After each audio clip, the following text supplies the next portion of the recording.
भारत क्या पूरे विश्व में सबसे अधिक संख्या में जहाँ पे सामूहिक श्राद्ध मनाया जाता है वो सूरत आश्रम है। तो ये श्राद्ध विधि आश्रम की तरफ से हर साल होती है, बहुत अच्छे पैमाने पे होती है।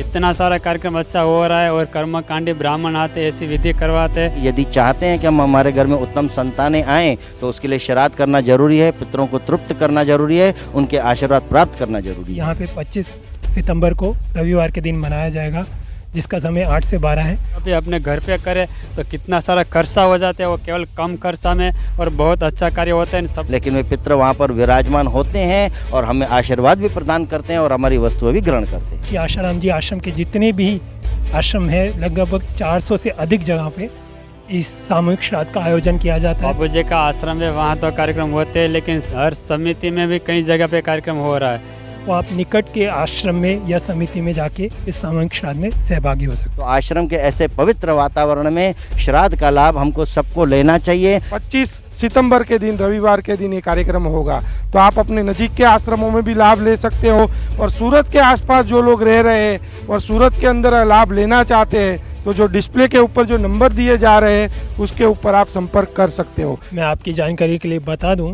कि पूरे भारत क्या पूरे विश्व में सबसे अधिक संख्या में जहाँ पे सामूहिक श्राद्ध मनाया जाता है वो सूरत आश्रम है।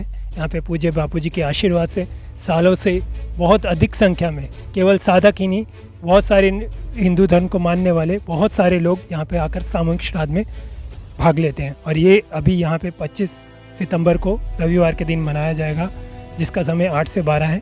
और खाली सूरत में ही नहीं, ये पूरे भारत में संत श्री आशाराम जी आश्रम के जितने भी आश्रम है लगभग 400 से अधिक जगह पे इस सामूहिक श्राद्ध का आयोजन किया जाता है। तो आप जो भी ये वीडियो देख रहे हैं वो आप निकट के आश्रम में या समिति में जाके इस सामूहिक श्राद्ध में सहभागी हो सकते हैं। देखो ऐसा है कि श्राद्ध तो 15 दिन चलते हैं, लोग अपनी हैसियत अनुसार घर में करते हैं, अच्छे से अच्छा करना चाहते हैं, लेकिन फिर भी कोई भूल चूक हो जाती है। तो ये जो सर्वपितृ अमावस्या के दिन आश्रम के पवित्र वातावरण में हम कितना भी कहीं श्राद्ध करें लेकिन आश्रम जैसा माहौल तो नहीं मिलने वाला है। तापी का किनारा है, बापूजी यहाँ पे आते रहते थे, साल में 3 बार शिविर होती थी और अभी भी सतत ध्यान भजन सत्संग आदि चलता रहता है।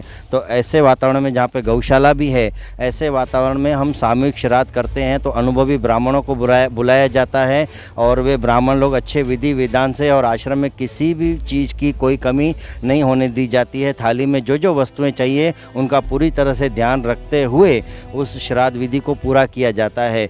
तो श्राद्ध भगवान रामचंद्र जी भी श्राद्ध करते थे, हमारे बापूजी भी श्राद्ध करते हैं। आज की युवा पीढ़ी, आज का जो नया युग जनरेशन आज है वो सोचता है कि भाई यहाँ श्राद्ध यहाँ करेंगे और हमारे पितरों को कैसे पहुँचेगा। तो विदेशी की करेंसी भारत में जब सरकार चला सकती है कन्वर्ट करके, तो यहाँ पर भी इस बात को हम शास्त्र की बात को कभी हमको संशय से देखना नहीं चाहिए, संतों के वचनों को हमको संशय से कभी देखना नहीं चाहिए। जहाँ पर श्राद्ध होते हैं, अपनी हिंदू संस्कृति अपना हिंदू धर्म तो इतना महान है कि जीते जी माता पिता का आदर सत्कार तो करते ही हैं और दूसरे करते हों कि न करते हों, लेकिन ये बात तो मैं बिल्कुल दावे के साथ कहता हूँ कि जो बापूजी का सत्संग सुनते हैं, मातृ पितृ पूजन दिवस मनाते हैं, वे तो अपने माता पिता का पूरी तरह से सम्मान करेंगे, आदर सत्कार करेंगे, बुढ़ापे में उनका सहारा बनेंगे। तो जब माता पिता हयात नहीं है और चले जाते हैं तो ऐसे सपुत्र माता पिता का श्राद्ध किए बिना नहीं रह जाते हैं, क्योंकि बापूजी के सत्संग से श्राद्ध की महिमा जानी है। तो आश्रम के ऐसे पवित्र वातावरण में श्राद्ध का लाभ हमको सबको लेना चाहिए। केवल साधक ही हैं ऐसी बात नहीं है, ये तो सामूहिक प्रवृत्ति है, ये स्पेशल आश्रम की प्रवृत्ति नहीं है। श्राद्ध तो कोई भी कर सकता है, सबको करने की अनुमति है। तो यहाँ पे एसटीडी पे आके आप रसीद वगैरह ले सकते हैं और श्राद्ध की महिमा समझकर और श्राद्ध में आप आ सकते हैं। तो कमलेश भाई है बाल संस्कार के। कमलेश भाई, मतलब भारत भर में मतलब जहाँ भी बापू का आश्रम हो वहाँ ये कार्यक्रम होगा। बापू जी का आश्रम है, वहाँ तो कार्यक्रम होते हैं, लेकिन हर समिति में भी कई जगह पे कार्यक्रम हो रहा है।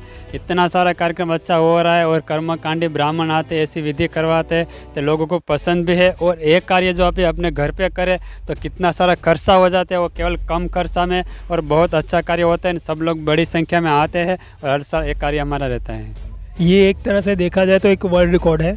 यदि Limca book of world records वाले आना चाहें तो वो ये देख कर हैरान रह जाएंगे कि बापूजी के आशीर्वाद से इतना सुंदर सेवा कार्य सूरत आश्रम द्वारा हो रहा है। सूरत आश्रम और साथ साथ में मतलब पूरे भारत में मतलब जहाँ भी बापू के आश्रम है वहाँ पर ये कार्य होता है? बापूजी के जहाँ पर आश्रम है वहाँ तो होता है, कहीं छोटे छोटे बापूजी के सेंटर बने हुए हैं। अब 400 आश्रमों की तो गिनती बताई जा रही है, लेकिन ऐसे तो कितनी समितियाँ हैं जो अपनी अपनी एरिया में किसी कारण नहीं आ पाते हैं तो अपनी एरिया में करते हैं। उनके छोटे छोटे सत्संग हॉल हैं वहाँ पे भी होते हैं। तो ऐसे तो असंख्य हैं, लेकिन ये 400 आश्रमों की तो गिनती बताई जा रही है। तो ये श्राद्ध विधि आश्रम की तरफ से हर साल होती है, बहुत अच्छे पैमाने पे होती है और बदले में श्राद्ध करते हैं तो घर में उत्तम संतानें हमारे आती है। यदि चाहते हैं कि हम हमारे घर में उत्तम संतानें आएँ तो उसके लिए श्राद्ध करना जरूरी है, पितरों को तृप्त करना जरूरी है, उनके आशीर्वाद प्राप्त करना जरूरी है। मतलब आपने बताया कि सही बात बताई, मतलब एक साथ मतलब पूरे भारत भर में और सूरत में तो काफ़ी भारी संख्या में मतलब यहाँ लोग आते हैं। जो बड़ा वाला पंडाल है वो पूरा भर जाता है। पूरा भर जाता है, इवन पंडाल से बाहर लोग बैठते हैं। तो इतना बड़ा पंडाल बना हुआ है, उससे भी बाहर बैठते हैं। तो आप समझिए कितने सारे लोग इसमें सहभागी होते हैं। मतलब श्राद्ध कर्म होने के बाद मतलब प्रसादी की भी व्यवस्था है, भोजन की सबके लिए व्यवस्था होती है हर साल, और भोजन भी अच्छी तरह से होते हैं, सब लोग अच्छी तरह से भोजन करते भी है। किसी कारण से हम ये 15 दिनों में श्राद्ध नहीं कर पाए हैं अथवा कोई गलती हमसे हो गई है, नहीं पहुंच पाए हैं किसी कारण से, तो सर्व पितृ अमावस्या को ये शुभ अवसर है कि हम अपने पितरों से क्षमा याचना करते हुए और श्राद्ध कर्म करें। क्योंकि उस समय सूक्ष्म रूप से हमको भले इन आँखों से दिखाई न देते हों, लेकिन वे पितृ वहाँ पर विराजमान होते हैं और हमें आशीर्वाद भी प्रदान करते हैं और हमारी वस्तुएं भी ग्रहण करते हैं। तो संत आसाराम जी बापू आश्रम जहांगीरपुरा सूरत के अंदर सामूहिक श्राद्ध का कार्यक्रम होगा। तो अगर आप लोग लाभ लेना चाहते हो तो जो डिस्प्ले के ऊपर जो नंबर दिए जा रहे हैं उसके ऊपर आप संपर्क कर सकते हो। और भारत भर में मतलब जहाँ भी आप रह रहे हो, जहाँ भी संत आसाराम जी बापू का आश्रम है, तो वहाँ पर आप संपर्क करके इस श्राद्ध विधि का लाभ ले सकते हो। क्योंकि पूरे भारत भर में संत आसाराम जी बापू आश्रम के द्वारा पूरे भारत भर में मतलब सामूहिक श्राद्ध का ये कार्यक्रम सर्वपितृ अमावस्या के दिन 25 सितंबर के दिन रविवार के दिन ये कार्यक्रम होगा। तो आप अपने नज़दीक के आश्रमों में भी लाभ ले सकते हो। और सूरत के आसपास जो लोग रह रहे हैं और सूरत के अंदर लाभ लेना चाहते हैं तो जो डिस्प्ले के ऊपर जो नंबर दिए जा रहे हैं उसके ऊपर आप संपर्क कर सकते हो। कैमरामैन नंजनी के साथ नीलेश ठक्कर सूरत से।